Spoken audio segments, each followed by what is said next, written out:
Como hemos observado en las notas precedentes, el desarrollo del primer debate respecto del proyecto de ley de ordenamiento territorial se centró en gran medida en el futuro de la autonomía de los gobiernos autónomos descentralizados municipales, en los que algunos alcaldes han asegurado que la iniciativa promoverá el centralismo y les restará competencias. Y claro, uno de los pasajes que concentró buena parte de la discusión es la situación de Guayaquil y su cabildo, ciudad cuyo caso para algunos es paradigmático. El alcalde de mejor dicho, los detalles de esta normativa y obviamente el impacto de esta normativa lo vamos a analizar de inmediato.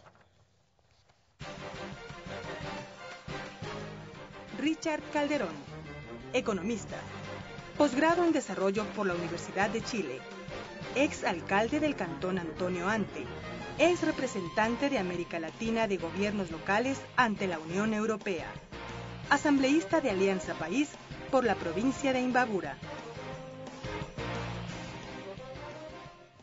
Asambleísta Calderón, bienvenido a la televisión legislativa.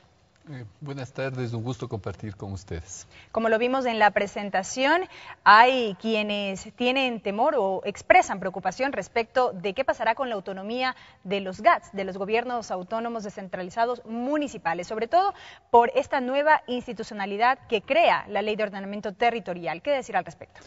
Bueno, en primer lugar, lo que busca la ley es resolver una problemática que vive el país en cuanto a su desarrollo urbano. La misma Constitución establece que se debe garantizar los derechos a una vivienda digna, segura, a espacios verdes, a espacios públicos, el derecho a la ciudad en general. Lo que hemos hecho con esta ley, que está a nivel de proyecto en su primer debate, es establecer, de acuerdo al marco constitucional, sin afectar las autonomías, una institucionalidad que garantice la aplicación de estos derechos. Por ejemplo, el artículo 213 de la Constitución determina que es posible la creación de superintendencias para vigilar, controlar a las entidades públicas y privadas, y los gobiernos autónomos descentralizados son entidades públicas. ¿Eso va más allá del concepto de autonomía que reclaman los alcaldes? Sí, actualmente hay una serie de leyes. El mismo COTAD, el Código Orgánico de Organización Territorial, es un cuerpo legal que regula las autonomías. No es necesario un desarrollo de la Constitución. Por ejemplo, en temas de suelo, el mismo COTAD determina la obligatoriedad de ciertos porcentajes de entrega de áreas verdes, cómo fraccionar. Hablando de autonomía, la Ley Orgánica de Servicio Público determina ciertos límites para los sueldos de los alcaldes. Es decir, que esta autonomía, en este caso financiera, administrativa, tiene que estar normada mediante leyes orgánicas, que es una de las atribuciones de la Asamblea. Pero ¿cuál será el papel que juegue en este caso la superintendencia a fin que efectivamente no se afecte esa autonomía o no haya incidencia de alguna manera en las competencias propias de las municipalidades? Primero, la superintendencia pertenece a la función de transparencia y control social, no depende del Ejecutivo, en primer lugar.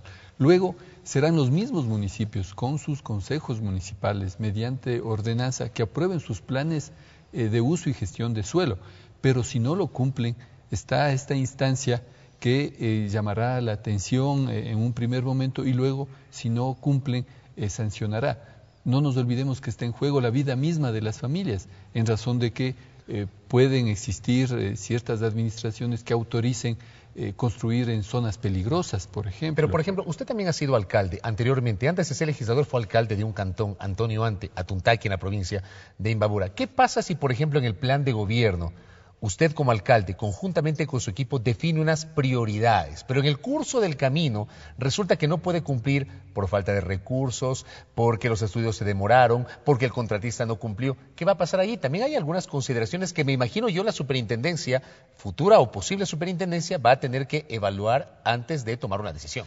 A veces creemos que autonomía es un libertinaje. Exactamente. De ninguna manera. Ahora mismo existen instancias como la Contraloría General del Estado, que audita permanentemente el uso de los recursos públicos financieros. Cuando uno no cumple el plan, hay las posibilidades de revocatoria, de remoción también, de destitución. Es decir, las entidades públicas deben tener un marco normativo que les permita ejercer, más bien por el contrario, como determina esta ley, con mayor eficiencia esas competencias, con instrumentos, con mecanismos que les permita el objetivo final del Estado y de los niveles de gobierno, garantizar una mejor calidad de vida de la población y en este caso espacios verdes, accesibilidad, una serie de garantías que lo determina la misma Constitución. Pero la superintendencia no sería la única entidad que crearía la ley en este caso. Sí, existe un Consejo Técnico de Uso y Gestión de Suelo en la que estarían representados los municipios que determinen normas generales, estándares urbanísticos que incluso son de orden internacional. ¿Ese Consejo diseñaría la política pública general?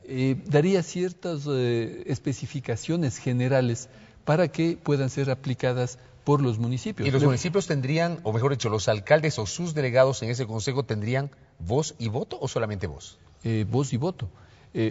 Por ejemplo, el país tiene un alto riesgo sísmico. Es fundamental que las construcciones tengan estructuras sismo resistentes y hay ciertos niveles mínimos que necesitamos los ecuatorianos para que ojalá nunca suceda, pero ha pasado en otros países como en Chile, en Haití, en Nepal, no tengamos ese grave problema.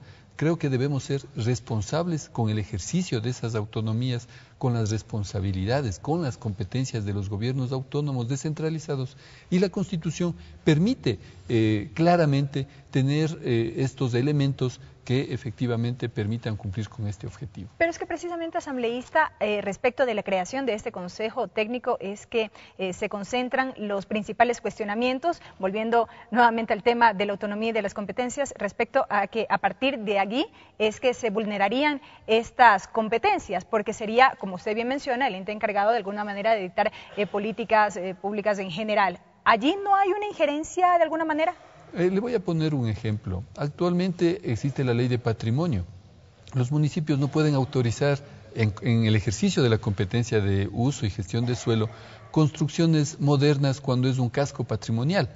Ahí está una limitación, por ejemplo. El Código Aeronáutico no permite que cerca de los aeropuertos se construyan edificios altos. Era el caso de Quito, pues aquí mismo en la González Suárez no había cómo construir edificios más altos. Así se mencionó hoy en el debate. Es decir que actualmente ya existe ciertas regulaciones al ejercicio de estas competencias y precisamente la de uso y gestión de suelo que por razones obvias tienen que ser limitadas. Entonces, lo que quiere este proyecto de ley es establecer un conjunto de esta normativa general precautelando la vida, los derechos de las familias, de las viviendas. Le voy a poner dos escenarios, dos ejemplos más claro, e inclusive a partir de la experiencia propia que uno tiene, porque por la profesión uno también ha recorrido el país. Hay casos de alcaldes, y eso recoge inclusive la historia, que solamente en determinadas jurisdicciones hacen la obra pública que se ve. El adoquinado, el pavimentado, la rehabilitación del parque, la remodelación del edificio municipal, pero esos cantones carecen de agua potable, de alcantarillado, de recolección de basura eficiente, por un lado. Allí me detengo y le pregunto, asambleísta, ¿con esta ley se garantizaría que en esas municipalidades se priorice, por ejemplo, esa obra pública que no se ve? Lo que permitiría esta ley es planificar adecuadamente la dotación de servicios básicos. Pero no es que le va a obligar que el alcalde tiene que construir en esa jurisdicción agua potable. No, porque sí ha habido casos en donde a pesar de ser suelo urbano y de autorizar fraccionamientos, no se ha obligado a que se construya la infraestructura básica. Hoy se define claramente lo que es suelo urbano. Correcto. Y las obligatoriedades que determina una urbanización.